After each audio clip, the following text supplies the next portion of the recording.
But worship, God was telling me, worship is important. And, you know, this will set some men free. I'm just going to make the announcement right now. But for a long time, I would watch the worship team, and I would tell God, I don't feel like that. What's wrong with me? And I'm not going to fake it, Lord. I won't be a hypocrite. I'm not going to lift my hands and you know, pretend. I'm not going to worship you because, you know, I just don't feel. I'm not feeling it. And I would say this to the Lord a lot, you know, when we'd be in services. I'm not going to be a hypocrite, Lord. And then one day, I was in a service in Germany, and again, I was watching the worship team. It was incredible. They looked like they could float off the ground at any minute.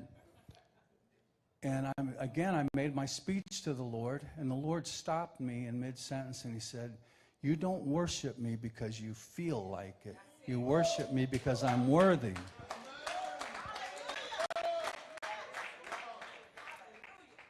And I realized, oh my goodness, I've been letting my flesh lead the way. How wrong is that? Why didn't I get that, you know? I'm not entirely sure why, but I have an idea.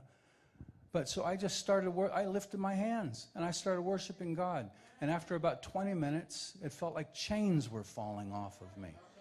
And then I did feel it, and I did mean it, but the spirit man had to lead.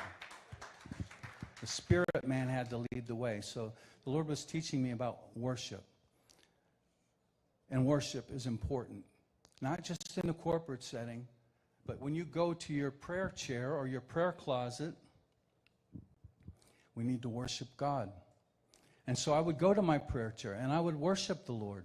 You know, sometimes when I would have these translation experiences, I would always look for it to be confirmed in some way because, you know, you tell some of your non-believing friends, which you probably shouldn't do, don't cast your pearls before swine.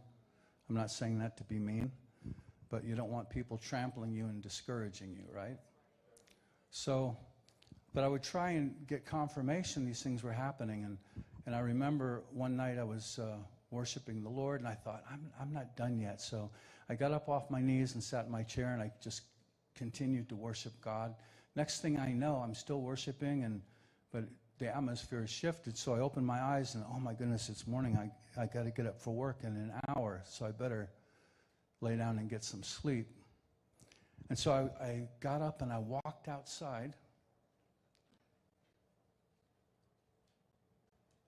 Now I got to get my glasses.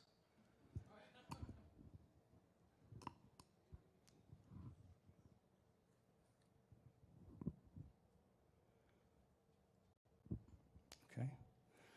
I would share this with you, but I think it's eyes only. Need to know basis. I'm kidding you. I'm kidding you.